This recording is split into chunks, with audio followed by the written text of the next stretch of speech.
ഇന്ത്യയുടെ സ്വാതന്ത്ര്യ സമര ചരിത്രത്തിലെ നിർണായക ഘട്ടം ആരംഭിക്കുന്നത് 1857 നടന്ന മുന്നേറ്റത്തോടെയാണല്ലോ. നമ്മളതിനെ ഒന്നാം സ്വാതന്ത്ര്യ സമരം എന്ന് വിളിക്കുമ്പോൾ ബ്രിട്ടീഷ് ചരിത്രകാരന്മാർ ബോധപൂർവം ഇതിനെ ശിപ്പായി ലഹള എന്ന രീതിയിലേക്ക് മാറ്റുവാനുള്ള ശ്രമങ്ങളും നടത്തിയിട്ടുണ്ട്. ഏതായാലും 1857 ആ സമരം പരാജയപ്പെടുകയുണ്ടായി. എന്നാൽ അത് ഇന്ത്യൻ മേഖലകളിൽ പല മാറ്റങ്ങൾക്കും കാരണമായെന്ന് പറയാം. അതുകൊണ്ട് തന്നെ ഇന്ത്യയുടെ ഒന്നാം സ്വാതന്ത്ര്യ സമരവുമായി ബന്ധപ്പെട്ട ചരിത്രമാണ് ഇവിടെ പരിചയപ്പെടുത്തുന്നത്. പ്രധാനമായും ആ കലാപം ഉണ്ടാവാനുള്ള കാരണങ്ങളും നേതൃത്വം കൊടുത്തവരെയും വിജയപരാജയങ്ങളെയും ഒടുവിൽ അടിച്ചമർത്തപ്പെട്ടതും എന്നാൽ ആ സമരം കൊണ്ടുണ്ടായ മാറ്റങ്ങളുമൊക്കെയാണ് ഇതിലൂടെ പ്രതിപാദിക്കാൻ ശ്രമിക്കുന്നത്.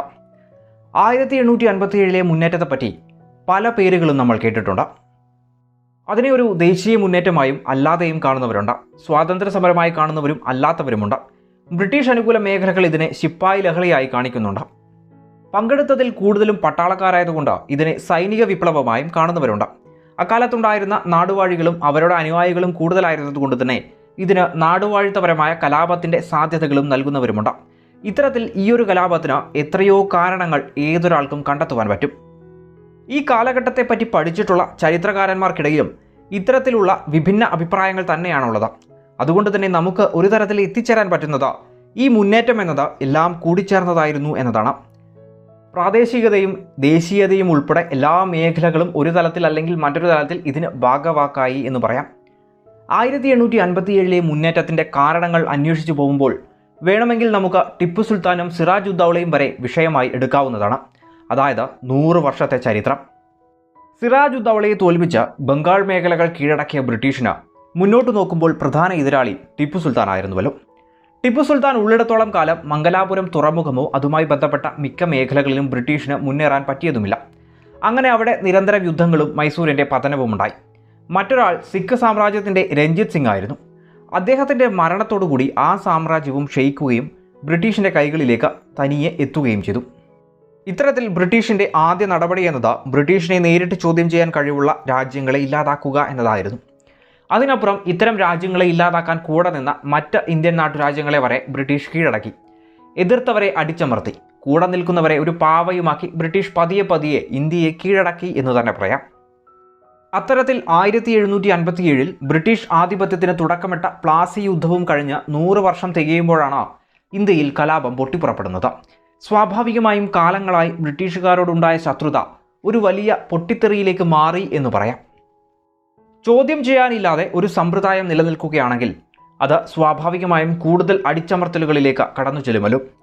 ഇത്തരത്തിൽ ഇന്ത്യയുടെ പൊതുജീവിതം ഈ 100 വർഷക്കാലത്ത് പല രീതിയിൽ അടിച്ചമർത്തപ്പെട്ടു എന്ന് പറയാം.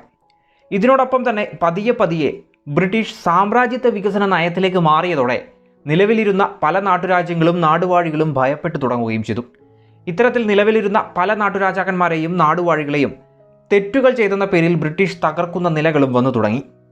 ഇവിടെ പ്രത്യേകം ഓർക്കേണ്ട ഒന്നാണ് ദത്താപഹാര നിയമം അഥവാ ഡോക്ട്രൈൻ ഓഫ് ലാപ്സ്. ഇവിടെ ഈ നിയമം ഏർപ്പെടുത്തുകയും ഇന്ത്യൻ നാടുവാഴികളുടെ പരമ്പരാഗതമായ അവകാശങ്ങളെ ഇല്ലാതാക്കുന്ന നടപടിയാണെന്ന് നാടുവാഴികൾ കരുതുകയും ഇത് അസംതൃപ്തിക്കും സംശയങ്ങൾക്കും കൂടുതൽ ശക്തി നൽകുകയും ചെയ്തു. ദത്താപഹാര നിയമം ഉപയോഗപ്പെടുത്തിക്കൊണ്ട് പല രാജ്യങ്ങളെയും ബ്രിട്ടീഷ് നേരിട്ട് ഏറ്റെടുത്തു. സത്താർ, ഝാൻസി, നാഗ്പൂർ, അർക്കോട്ട് തുടങ്ങി എത്രയോ രാജ്യങ്ങൾ. ഇത് ബ്രിട്ടീഷിനെ സംബന്ധിച്ചിടത്തോളം വലിയ വരുമാന വർധനവിന് കാരണമായി. ഇത്തരത്തിൽ മുകളിൽ പറഞ്ഞ ഝാൻസിയിലെ റാണിയായ ലക്ഷ്മിബായിയെ സ്ഥാനഭ്രഷ്ടയാക്കി ഝാൻസിയെ ബ്രിട്ടീഷ് ഇന്ത്യയിൽ ലയിപ്പിച്ചത് ഝാൻസി റാണിയുടെ ഉദയത്തിന് കാരണമായി.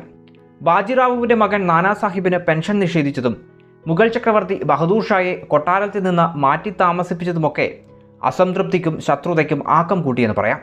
അല്ലെങ്കിൽ വരാൻ പോകുന്ന ആപത്തിനെ മനസ്സിലാക്കിയെന്നും പറയാം. ഈ സമയത്ത് ലോർഡ് ഡൽഹൌസിയാണ് ഇന്ത്യയിലെ ഗവർണർ ജനറൽ. ഡൽഹൌസിയുടെ നേതൃത്വത്തിലാണ് അപ്രകാരം ഇന്ത്യയിൽ സാമ്രാജ്യത്വ വികസന നയം നടപ്പാക്കുന്നത്. ബ്രിട്ടീഷിൻ്റെ അപകടം മനസ്സിലാക്കിയതുകൊണ്ടോ എന്തോ പല നാടുവാഴികളും ബ്രിട്ടീഷിനെ സംഘടിതമായി തന്നെ ഇന്ത്യയിൽ നിന്ന് തുരത്തണമെന്ന തീരുമാനങ്ങളിലേക്കും എത്തുകയുണ്ടായി. ഇതിന് നേതൃത്വം കൊടുത്തവരിൽ പ്രധാനപ്പെട്ടവർ ഝാൻസി റാണി, നാനാ സാഹിബ്, താന്തിയ തോപ്പി, ഫിറോസ് ഷാ എന്നിവരായിരുന്നു. ബഹദൂർ ഷാ രണ്ടാമൻ ദുർബലനായിരുന്നെങ്കിലും മുഗൾ ചക്രവർത്തി എന്ന നിലയിലും ഏവരും അംഗീകരിച്ച സ്ഥാനം എന്ന നിലയിലും നേതൃത്വത്തിലേക്ക് വന്നു. ഇതിനോടൊപ്പം തന്നെ ഓർക്കേണ്ടതാണ് ആ കാലത്തെ ജനജീവിതവും സാമ്പത്തിക നിലയും.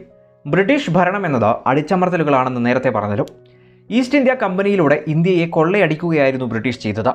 ലാഭം മാത്രമായിരുന്നു അവരുടെ ലക്ഷ്യമെന്ന് പറയാം. ഇത് ഇന്ത്യയിലെ സാധാരണ ജനവിഭാഗങ്ങളെ അങ്ങേയറ്റം ദുരിതത്തിലാഴ്ത്തിയെന്ന് നിസ്സംശയം പറയാവുന്നതാണ്. ഒരു സമയത്ത് ഇന്ത്യയിൽ നിന്ന് മിക്ക സാധനങ്ങളും കയറ്റുമതി ചെയ്തിരുന്ന കാലത്ത് ഇന്ത്യയിലെ ജനങ്ങളിലേക്ക് സമ്പത്ത് നല്ല രീതിയിൽ വന്നിരുന്നു. എന്നാൽ ബ്രിട്ടീഷ് ആധിപത്യം വന്നപ്പോൾ അവർ ഇന്ത്യൻ നിർമ്മിത വസ്തുക്കൾക്ക് നികുതി വല്ലാതെ കൂട്ടുകയും ബ്രിട്ടനിൽ നിന്ന് ഇറക്കുമതി ചെയ്യുന്ന സാധനങ്ങൾ വാങ്ങാൻ പ്രേരിപ്പിക്കുകയും ചെയ്തു. അങ്ങനെ ഇന്ത്യയിൽ നിന്നുള്ള നേരിട്ടുള്ള കയറ്റുമതി വ്യാപാരത്തെ തന്നെ ബ്രിട്ടീഷ് തകർത്തു. ഇന്ത്യയിലെ എത്രയോ മനുഷ്യർക്ക് ജോലി നഷ്ടപ്പെട്ടു. രാജ്യവ്യാപകമായി തന്നെ പട്ടിണിയും പരാധീനതകളും സാമ്പത്തിക ക്ലേശങ്ങളും അലയടിക്കുകയുണ്ടായി. അതോടൊപ്പം തന്നെ പല നാട്ടുരാജ്യങ്ങളുണ്ടായിരുന്ന സമയത്ത് അവയിലെ ഉദ്യോഗസ്ഥ ജോലികളും സൈനിക ജോലിയുമൊക്കെ ധാരാളം തൊഴിൽ നൽകിയെങ്കിൽ നാട്ടുരാജ്യങ്ങളെ കൈയടക്കിയപ്പോൾ അവരെ ആശ്രയിച്ചിരുന്നവരൊക്കെ സത്യത്തിൽ വഴിയാധാരമായി മാറി എന്നും കൂടി പറയാം. ഇങ്ങനെ നോക്കുമ്പോൾ എല്ലാ മേഖലയും കടുത്ത ദുരിതം നേരിട്ടു എന്ന് നിസ്സംശയം പറയാവുന്നതാണ്. കമ്പനി കൊണ്ടുവന്ന സാമൂഹിക പരിഷ്കാരങ്ങളെയും കമ്പനിക്കെതിരെ തിരിയുവാൻ ഒരു കാരണമായി പറയാവുന്നതാണ്. പാശ്ചാത്യ ആശയങ്ങളും ആചാരാനുഷ്ഠാനങ്ങളുമൊക്കെ ഇന്ത്യൻ മേഖലയിൽ സ്വാധീനം ഉറപ്പിക്കുന്നത് മിക്കവരും എതിർപ്പോടെയാണ് നോക്കിക്കണ്ടത്.